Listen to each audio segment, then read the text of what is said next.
Good morning sa inyong lahat. Ang ating message ngayon is about ng ating health, no? Ng the 7th step plan for renewing health, no? Yan ang gawin natin kasi sa ngayon ang ating eliminate sa ating mga message ang ating sakit sa katawan, no? Yan ang ating kailangan checktuan natin. Cry out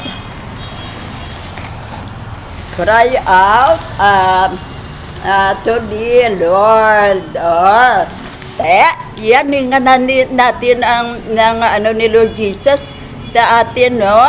Na tulungan tayo na mahil ang ating sakit. Pero hindi yan ang atin. Na lang natin, iasa na lang kay Lord Jesus na okay na lang makasakit tayo kay andyan si Lord Jesus na matulong sa atin, na makapure sa atin. Hindi yan.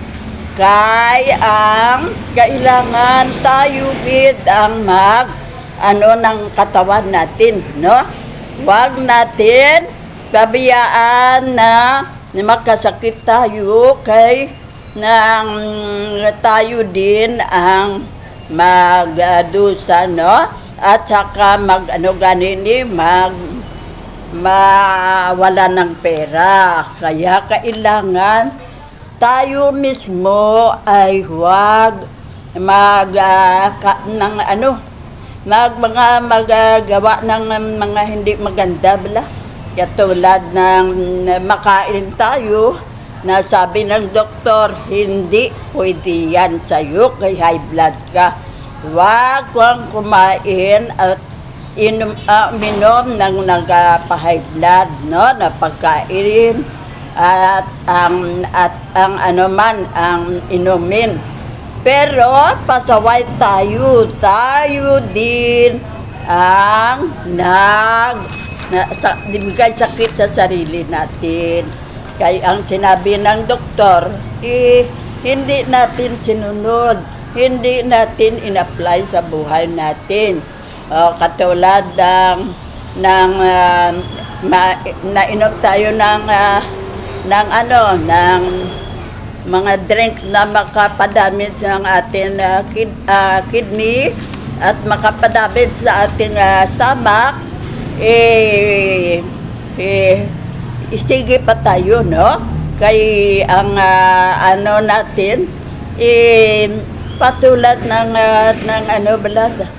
mga teacher na galit sa student kay kapasabay, tayo din ganyan. Kaya tayo din ang ng sarili natin na hindi tayo magkasakit, no? Yan ang atin step seek His forgiveness.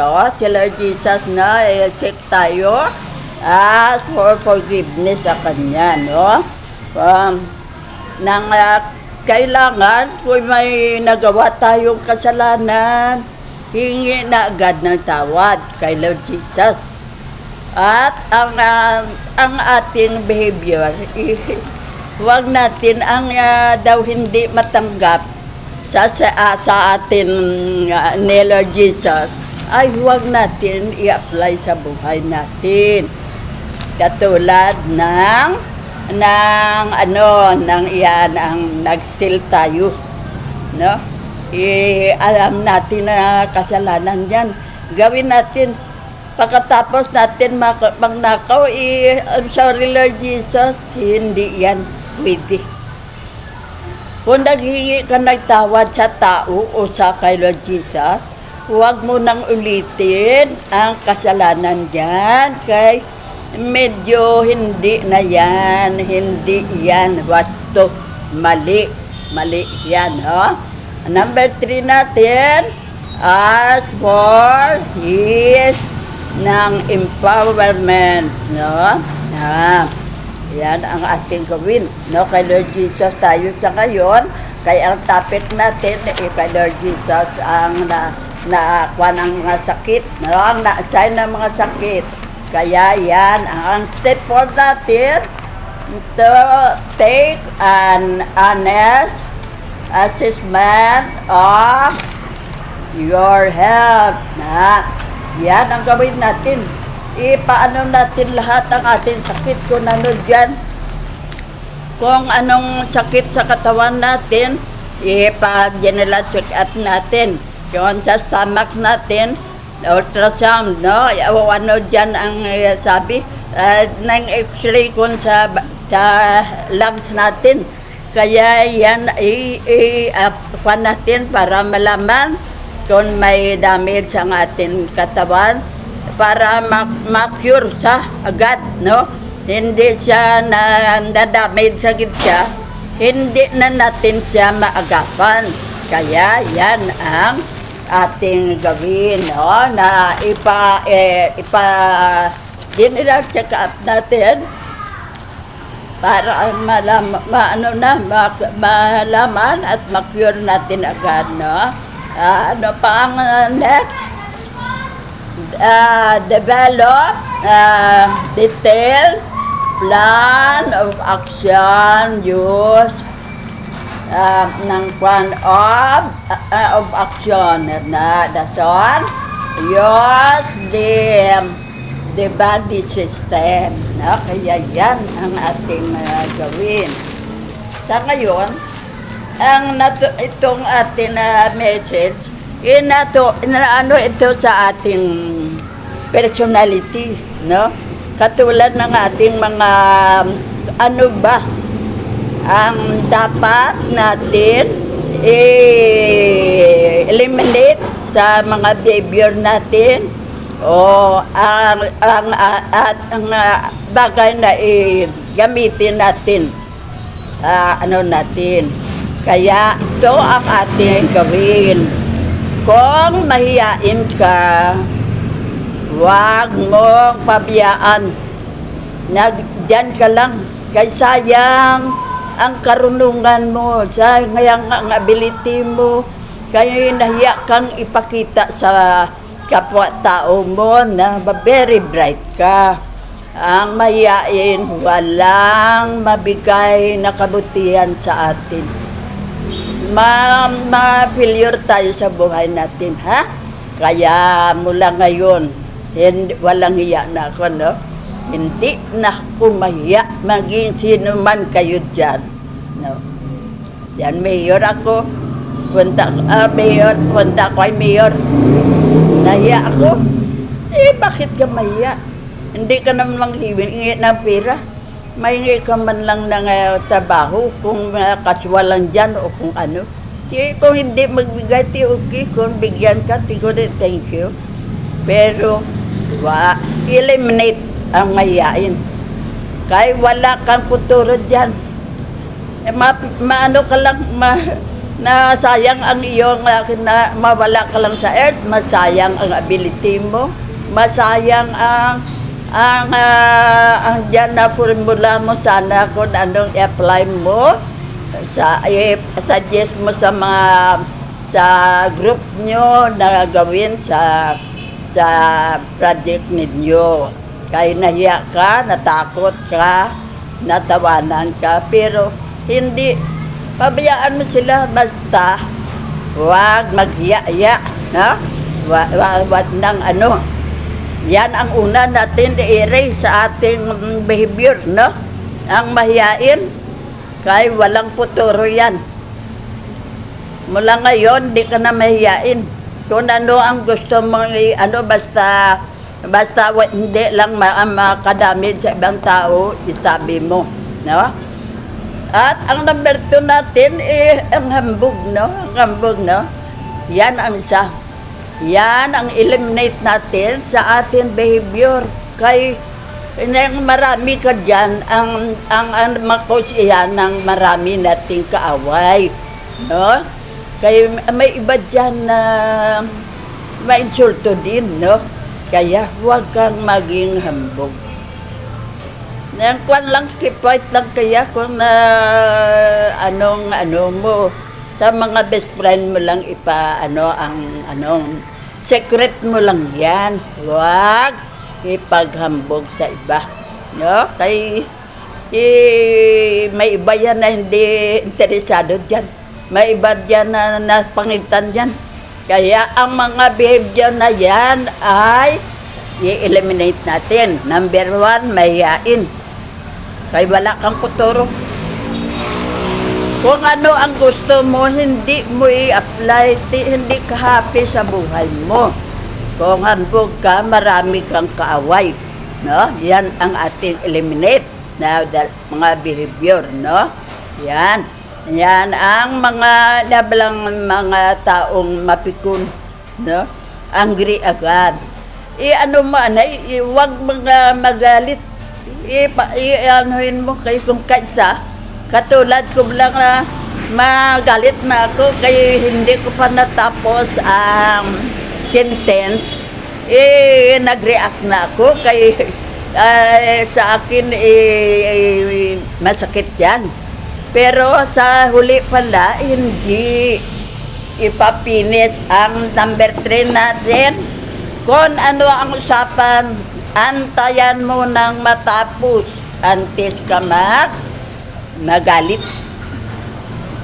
Kaya hindi mo alam na hindi pala yan masama. Mabuti gani para sa iyo. Kaya huwag mag-upisa sa sentence, huwag na agad mag-react. Kaya ang kasalanan ko, kaya I'm sorry. No, kaya nakaraang araw lang nag-react na ako sa message na hindi naman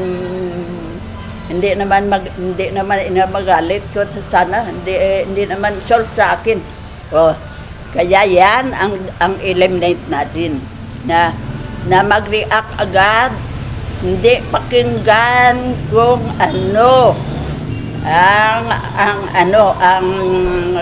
ang katotohanan sa sentence na hinasabi sa iyo. No, kaya yan ang ating i-eliminate.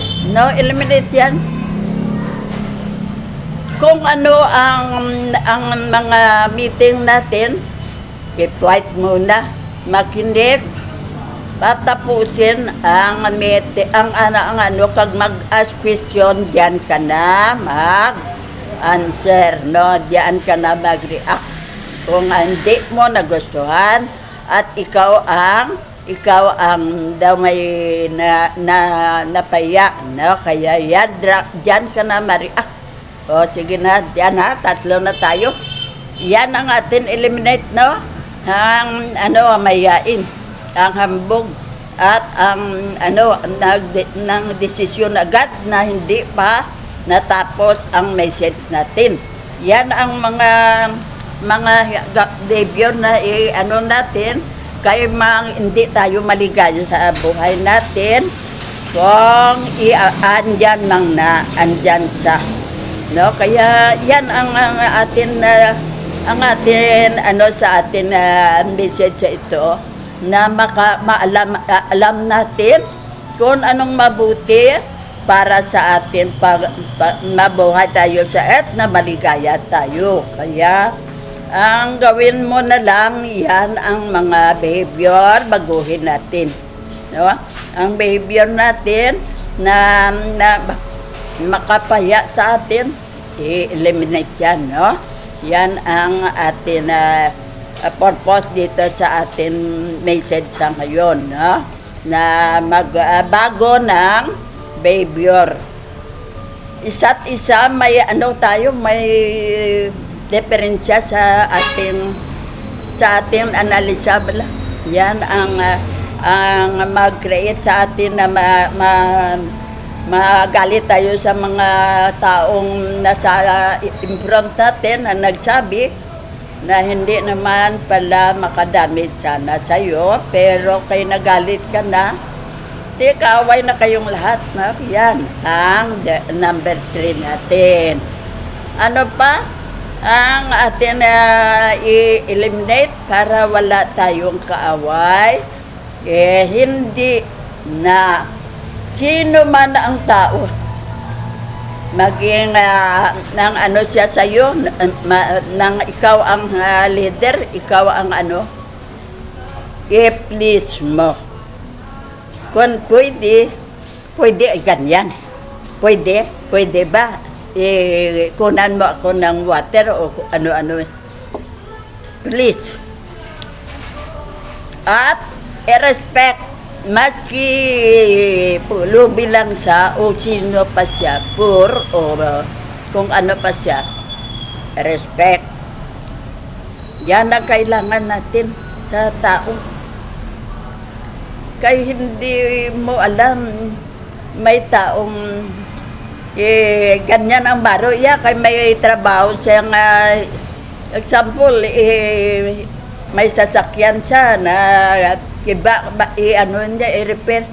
Akala mo pulubi o kung i-underestimate mo siya, pero hindi mo alam, mayaman pala.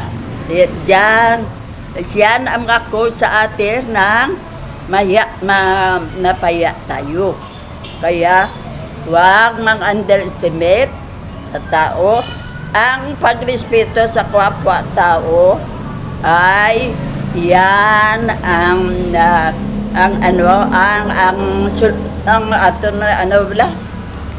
nang diyan napunta, no, na respeto nga sabi ko, mahirap at mayaman, respetuhin natin. Yan ang sabi ko sa inyo. Kay na hindi mo alam,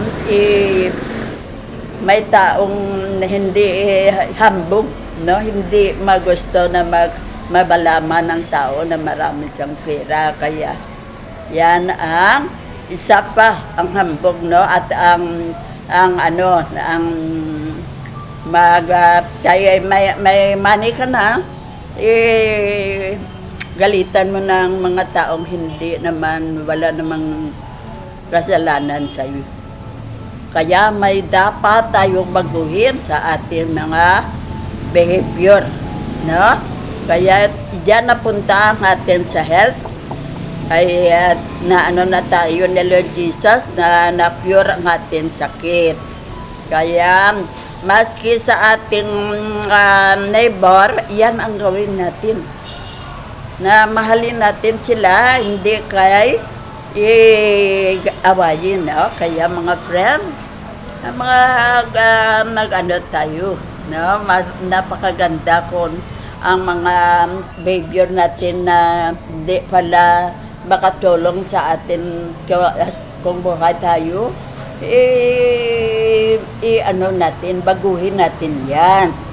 Una sa lahat, ang mahiyain. Mula ngayon, hindi na ako nahiya. Ang hambog, mula ngayon, hindi na ako hambog, no? At bago na ang aking behavior, no? Ganyan ang gawin natin.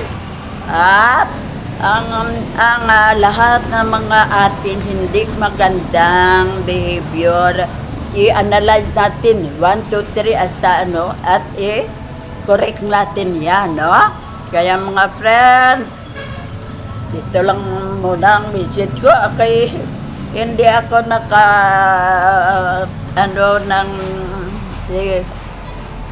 ating kay may may message pa akong kailangan malaman kung ano ang email ng message na akin, no? God the Father o ni Lord Jesus o iba pa. Kaya mga friend, dito na lang muna ako, ha? Next bukas na lang kung mabawi lang ako tomorrow, ha? Sige, thank you very much na lang. Basta nag-message lang ako,